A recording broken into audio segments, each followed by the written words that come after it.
नमस्कार, स्वागत है आपका द न्यूज पर। मैं हूं आपके साथ शरण। बांग्लादेश के हालात आज किसी से भी छुपे नहीं है। जिस तरीके से हिंदुओं के साथ लगातार बांग्लादेश में हो रही है ट्रेजेडी और इसी को लेकर अब एक इजराइल भी जो है वो अब हिंदुओं के समर्थन में उतर गया है। जी हाँ, दरअसल आपके लिए बता दें कि जिस तरीके के हालात और हमले बांग्लादेश में अल्पसंख्यकों के खिलाफ किए जा रहे हैं, लगातार जो है वो अत्याचार की खबरें सोशल मीडिया से लेकर मीडिया पर आ रही हैं। पर इसी बीच इजराइल ने अपना समर्थन जो है वो दे दिया है बांग्लादेश के हिंदुओं को। दरअसल आपके लिए बता दें कि भारत में इजराइल के राजदूत नाउर गिलोन ने सोशल मीडिया प्लेटफॉर्म एक्स पर एक पोस्ट करते हुए इस पूरे मामले पर संज्ञान लेने की बात कही है और उन्होंने हिंदुओं के समर्थन में भी जो है वो पोस्ट किया है। जी हाँ, नाउर गिलोन ने बांग्लादेश में अल्पसंख्यकों के खिलाफ अत्याचार की खबरों पर अपनी चिंता व्यक्त की है। देश में अल्पसंख्यक समुदाय में शामिल हिंदुओं को बढ़ती अशांति के बीच जो है वो विशेष रूप से निशाना बनाया जा रहा है। गिलोन ने अपने बयान में हिंदू मंदिरों पर हो रहे हमलों को भी उजागर किया है। सोशल मीडिया प्लेटफॉर्म पर उन्होंने लिखा है कि मैं बांग्लादेश में हिंदुओं समेत अल्पसंख्यकों और उनके मंदिरों पर हो रहे अत्याचार की खबरों से काफी ज्यादा परेशान हूं और ये पहली बार नहीं है जब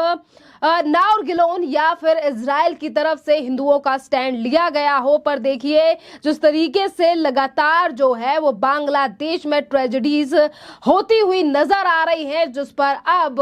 लगातार इंटरनेशनल मीडिया जो है वो शांत बैठी है। पर इसी बीच इजराइल का जो समर्थन अब सामने आया है, जिसको लेकर लगातार जो है वो भारतीय भी नाउर गिलोन की पोस्ट पर कमेंट जो है वो करते हुए नजर आ रहे हैं। और इसी बीच नाउर गिलोन का धन्यवाद भी जताया जा रहा है कि जहां एक तरफ वेस्टर्न मीडिया इस पूरे मामले को लेकर शांत है, आइज ऑन राफा से लेकर तमाम चीजें सोशल मीडिया से लेकर बॉलीवुड के और तमाम एक्टर एक्ट्रेस ने जो है वो सोशल मीडिया पर डाली थी। पर आज जब हिंदुओं के हक की बात आती है, हिंदुओं के अधिकारों की बात आती है, तो उस पर पूरी तरीके से कुछ राजनीतिक पार्टियां और इसी के साथ तमाम मीडिया चैनल्स और इसी के साथ अगर हम बात करें तमाम पॉलिटिक्स पार्टी के नेता जो हैं वो शांति बनाकर बैठे हैं, यानी कि कुछ उन्हें दिखाई ही नहीं दे रहा। आपके लिए बता दें कि नाउर गिलोन का ये बयान बांग्लादेश में बढ़ते विरोध और राजनीतिक अशांति के बीच में आया है।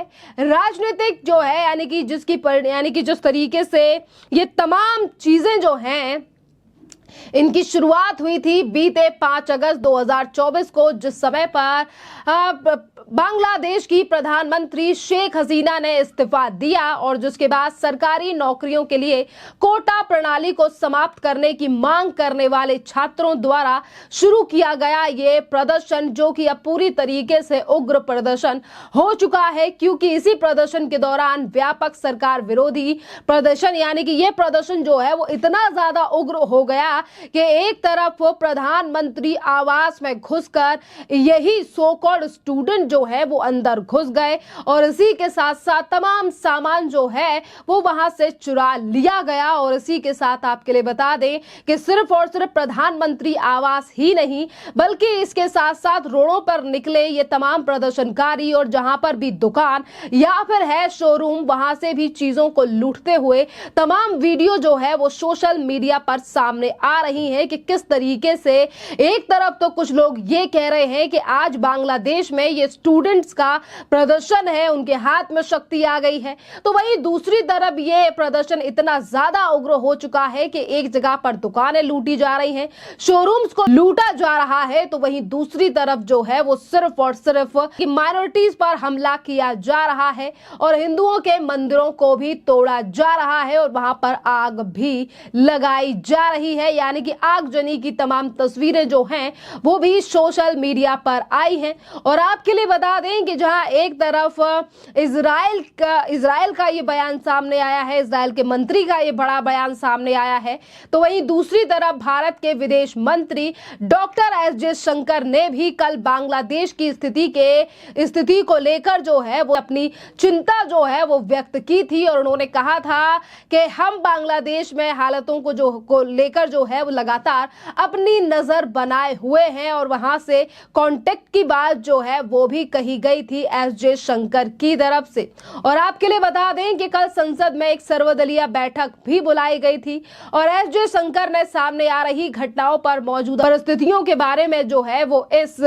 मीटिंग के दौरान तमाम जानकारी भी नेताओं के सामने रखी। और इसी के साथ डॉक्टर एस जयशंकर ने संसद के दोनों सदनों में संबोधित करते हुए आश्वासन दिया कि भारत सरकार बांग्लादेश में अल्पसंख्यकों के मामले पर बारीकी से नजर रख रही है। इसके अलावा एस जयशंकर ने कहा कि शेख हसीना ने बहुत कम समय में भारत आने की जो है वो मंजूरी मांगी थी, यानी कि ये पहले से प्लान नहीं था। उन्होंने सीधे भारत से जो है वो अनुमति मांगी और उनसे कहा कि मैं आना चाहती हूं। सीधे इस्तीफे के बाद जो है वो बांग्लादेश की पूर्व प्रधानमंत्री भारत आ चुकी हैं, और इस समय पर वो भारत के हिंडन एयरपोर्ट के पास जो है वो रुकी हुई हैं, जिसको लेकर लगातार भारत जो है वो हर परिस्थिति को लेकर बांग्लादेश में भी तमाम चीजों पर नजर बनाए हुए है। इसी के साथ हम नजर डालते हैं कि आज तमाम लोग जो हैं वो नाउर गिलोन के इस पोस्ट को लेकर क्या कह रहे हैं, क्योंकि देखिए इजराइल और भारत की मित्रता जो है वो अभी से नहीं है बल्कि सालों से